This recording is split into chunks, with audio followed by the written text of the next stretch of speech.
Words, hosted by Gavin Rasmussen. My name's Gavin Rasmussen, and you're joining us with the Art of Words.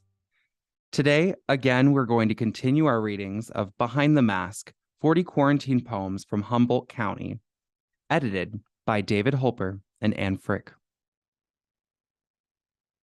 Gaia's Rage by Pat McCutcheon. I counted on you to be awestruck at the Fibonacci sequence, recognizing the same numbers in the petals of a purple flower and structure of a pine cone, or hearing a bird's song repeating my Morse code, my cry for help, my SOS, but you were blind and deaf to how everything is connected. I was confident you'd have known. Trees so welcoming it seems they've grown all this time just to feel the warmth of your hand on their trunks. Was so sure you'd be dazzled by full double rainbows streaking the sky, would hear poetry in the canopies of forests, the gentle roll of hills, stories in creeks, chuckling water, a benediction in the kiss of sun. But I was so damn wrong. You assume it is all just for you alone. Run your fingers through the grass. Grab it in your fist, feel my pulse echo in your blood, but then dump tons of filthy waste into the primordial waters of the ocean, so great whales wash up dead, their bodies crammed with plastic. Thousands of orange-beaked tufted puffins wash ashore killed by starvation, fish they depend on decimated in waters warmed by your demand for oil, gas, so greedy it has changed the climate. Your endless dams and deforestation wipe out the red-haired orangutan, your brother with 96% of your DNA. You have not respected the virgin beauty of the earth. I have sent floods, tornadoes, earthquakes, and wildfires, destroying homes, towns, your own kind, but still you do not understand the interconnectedness of it all. Perhaps a plague will capture your attention. Make you stop the fierce competitive haste that keeps you from hearing our common breath, shared heartbeat. A tiny worldwide virus for you, strong and deadly, so easily shared, passed from a friend's hug, the sneeze of a passerby, someone at work 2 weeks ago. Maybe the wildfire in your body, a fever burning your filled lungs, or your wife's cough becoming desperate gasps for air from your baby. You may turn for comfort to my natural world, as you have so often in the past. But the sky is filled with your toxic smog, rivers polluted, whole species vanished. Maybe now you will know you are as diseased as our precious planet. Watch me show you how to slow down.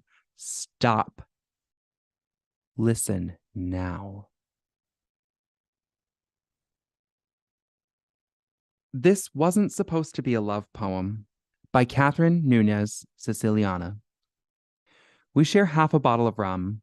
Your skilled fingers trace rims with tangerine skin, a nod to the job that is no longer. A nod to why we are sharing a bottle of rum on a Wednesday night. I say, here's to maintaining a sense of normality, right? It is late or early, one could say. Records spin alongside the sound of your stories. We share worries, sometimes kisses, even though we're not supposed to, especially when we're not supposed to. With blissful eyes locked to mine, you say, we're doomed, aren't we? To love, you mean? Yes. Yes, we are. I am scared to love you, not because you are scary or flighty or dysfunctional. You are none of these things, quite the contrary, in fact. You show me safety is not a gift. It is a right. And you are anything but passive in how you give and ask for consent. There is a fear of your safety, and your simplicity makes my bones shake. Maybe it's just the trauma speaking, but isn't there supposed to be something wrong with you? Something for me to overthink, overanalyze, overworry. Aren't I supposed to doubt myself in your company just a little bit? Aren't I supposed to drown just a little bit? In times of solitude, I find myself searching for reasons not to love you.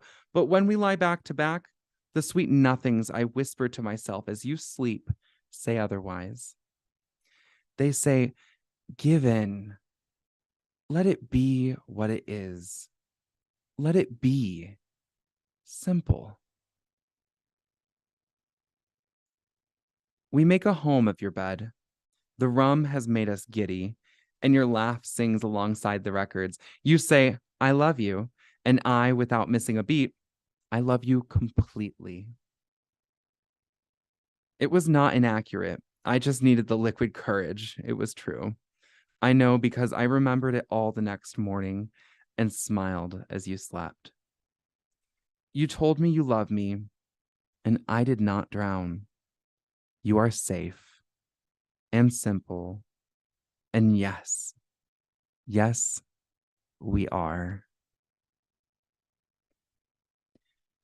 Dreams of Light by Joe Shermis. Once I was so hunkered down, my blanket smothered me, and as I tapped out life online, I decided I could see all the things that were not here, but lived within all dreams. Because as I reach out to the world, it becomes more than it seems. Once I lit my soul on fire with matches and a book, and as I read the things I saw within the place we look, I saw how things will show themselves as dreams turn into light, as we wake up from the moment and have gained a night of sight. Once there was a given dream that floated into days, and as we both remember and forget the ancient ways, we give ourselves a reason to look at what is true and become the very moment when then I turn to you. Thank you for joining us today in this episode of The Art of Words. And just a reminder, be sure to stay up to date on your COVID-19 vaccinations. If you'd like to read more, Behind the Mask 40 Quarantine Poems from Humboldt County is available online through the Humboldt State University Digital Archive. I'm your host, Gavin Rasmussen. This has been The Art of Words, hosted by Gavin Rasmussen. If you'd like to leave suggestions, email us at ewcfacts@gmail.com. That's ewcfacts@gmail.com. This has been an EWC Communication production.